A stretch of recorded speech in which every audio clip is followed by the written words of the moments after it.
দেখুন, চা শ্রমিকদের যে দাবি দাওয়াগুলো সেই দাবি দাওয়াগুলো অত্যন্ত প্রাসঙ্গিক। গতবার যে পরিমাণ বোনাস দেওয়া হয়েছিল সেই পরিমাণ বোনাস দেওয়ার কথাও এবার মালিক পক্ষ ভাবছে না, তার থেকে কম বোনাস দেওয়ার কথা বলছে।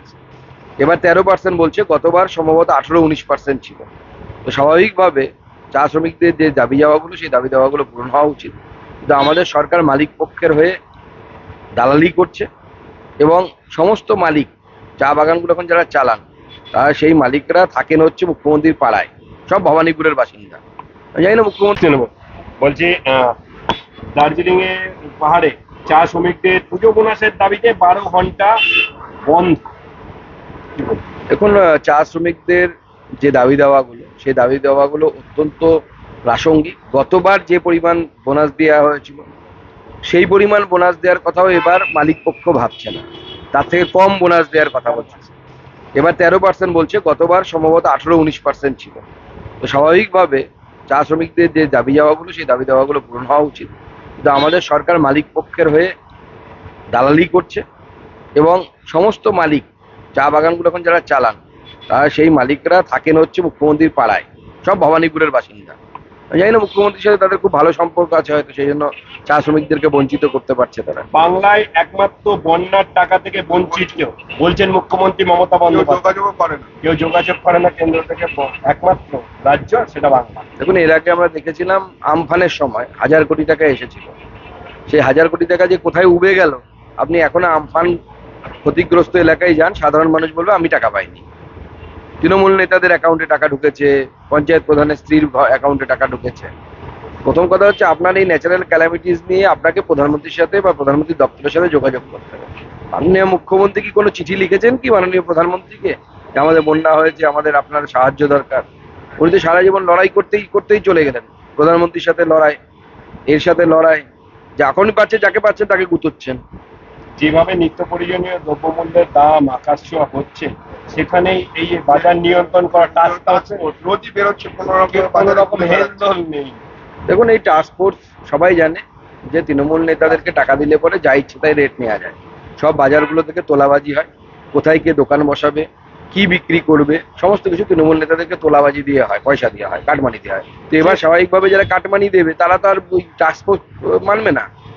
শেষ প্রশ্ন হচ্ছে, তিলোত্তমা নারকীয় হত্যা সুবিচার চেয়ে আন্দোলন যাদবপুরে, সেখান থেকেই স্লোগান উঠেছে কাশ্মীর মাঙ্গে আজাদ। দেখুন, আমি আগেই বলেছি যে এই আন্দোলনটাকে হাইজ্যাক করার চেষ্টা কিছু অতি বামেরা করছে। তো সেই উদ্দেশ্য একটাই, তারা মমতা বন্দ্যোপাধ্যায়ের অঙ্গুলি হেনারেই করছে। তারা জানে যে এই স্লোগানগুলো উঠলে পরে সাধারণ মানুষ পিছিয়ে আসবে, কারণ সাধারণ মানুষ কাশ্মীরের আজাদি চায় না। সাধারণ মানুষ ভারতবর্ষকে নিয়ে খুশি আছে। সাধারণ মানুষ তাদের এই দাবি দাওয়াগুলোকে সমর্থন করে না, কিন্তু তারা মমতা বন্দ্যোপাধ্যায়ের অঙ্গুলি হেলানে এরা এই কাজটা করছে যাতে সাধারণ মানুষ আন্দোলন থেকে সরে যায়। এরাই নো ভোট টু বিজেপি করে ভোটের সময়, অর্থাৎ পক্ষান্তরে তারা বামপন্থী সামনে, ওটা তাদের ক্যামোফ্ল্যাজ বা ছদ্মবেশ। দেখুন, চা শ্রমিকদের যে দাবি দাওয়াগুলো সেই দাবি দাওয়াগুলো অত্যন্ত প্রাসঙ্গিক। গতবার যে পরিমাণ বোনাস দেওয়া হয়েছিল সেই পরিমাণ বোনাস দেওয়ার কথাও এবার মালিক পক্ষ ভাবছে না, তার থেকে কম বোনাস দেওয়ার কথা বলছে। এবার 13% বলছে, গতবার সম্ভবত 18-19% ছিল। তো স্বাভাবিকভাবে চা শ্রমিকদের যে দাবি দাওয়াগুলো সেই দাবি দাওয়াগুলো পূরণ হওয়া উচিত, কিন্তু আমাদের সরকার মালিক পক্ষের হয়ে দালালি করছে।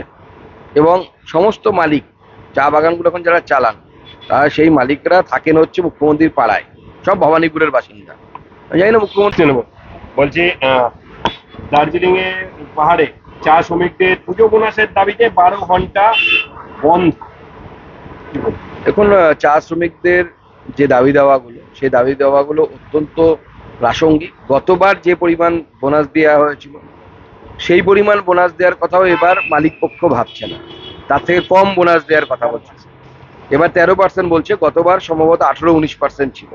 তো স্বাভাবিকভাবে চা শ্রমিকদের যে দাবি দাওয়াগুলো সেই দাবি দাওয়াগুলো পূরণ হওয়া উচিত, কিন্তু আমাদের সরকার মালিক পক্ষের হয়ে দালালি করছে। এবং সমস্ত মালিক, চা বাগানগুলো এখন যারা চালান, তারা সেই মালিকরা থাকেন হচ্ছে মুখ্যমন্ত্রীর পাড়ায়, সব ভবানীপুরের বাসিন্দা। আমি জানি না মুখ্যমন্ত্রীর সাথে তাদের খুব ভালো সম্পর্ক আছে, হয়তো সেই জন্য চা শ্রমিকদেরকে বঞ্চিত করতে পারছে তারা। বাংলায় একমাত্র বন্যার টাকা থেকে বঞ্চিত বলছেন মুখ্যমন্ত্রী মমতা বন্দ্যোপাধ্যায়।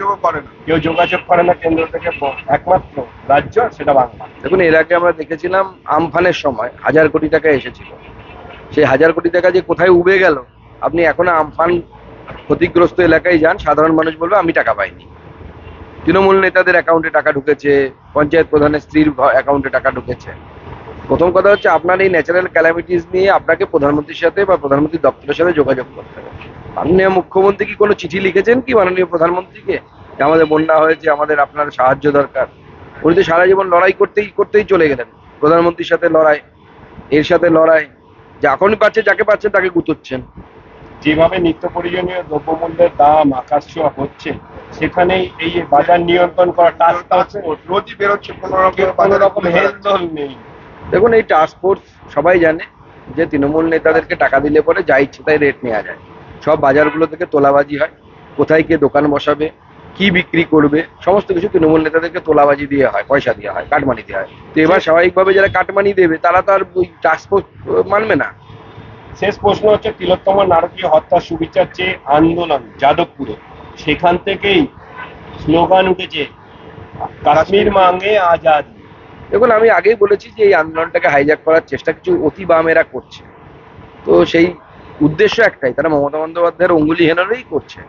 তারা জানে যে এই স্লোগানগুলো উঠলে পরে সাধারণ মানুষ পিছিয়ে আসবে, কারণ সাধারণ মানুষ কাশ্মীরের আজাদি চায় না, সাধারণ মানুষ ভারতবর্ষকে নিয়ে খুশি আছে, সাধারণ মানুষ তাদের এই দাবি দাওয়াগুলোকে সমর্থন করে না। কিন্তু তারা মমতা বন্দ্যোপাধ্যায়ের অঙ্গুলি হেলানে এরা এই কাজটা করছে, যারা সাধারণ মানুষ আন্দোলন থেকে সরে যায়। এরাই নো ভোট টু বিজেপি করে ভোটের সময়, অর্থাৎ পক্ষান্তরে তারা বামপন্থী সামনে, ওটা তাদের ক্যামোফ্ল্যাজ বা ছদ্মবেশ।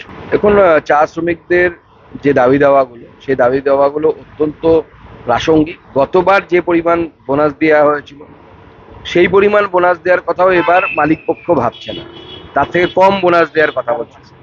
এবার 13% বলছে, গতবার সম্ভবত 18-19% ছিল। তো স্বাভাবিকভাবে চা শ্রমিকদের যে দাবি দাওয়াগুলো, সেই দাবি দাওয়াগুলো পূরণ হওয়া উচিত। কিন্তু আমাদের সরকার মালিক পক্ষের হয়ে দালালি করছে, এবং সমস্ত মালিক, চা বাগানগুলো এখন যারা চালান, তারা সেই মালিকরা থাকেন হচ্ছে মুখ্যমন্ত্রীর পাড়ায়, সব ভবানীপুরের বাসিন্দা। আমি জানি না মুখ্যমন্ত্রী বলছি দার্জিলিং এ পাহাড়ে চা শ্রমিকদের পুজো বোনাসের দাবিতে 12 ঘন্টা বন্ধ। দেখুন, চা শ্রমিকদের যে দাবি দাওয়াগুলো, সেই দাবি দাওয়াগুলো অত্যন্ত প্রাসঙ্গিক। গতবার যে পরিমাণ বোনাস দেওয়া হয়েছিল, সেই পরিমাণ বোনাস দেওয়ার কথাও এবার মালিক পক্ষ ভাবছে না, তার থেকে কম বোনাস দেওয়ার কথা বলছে।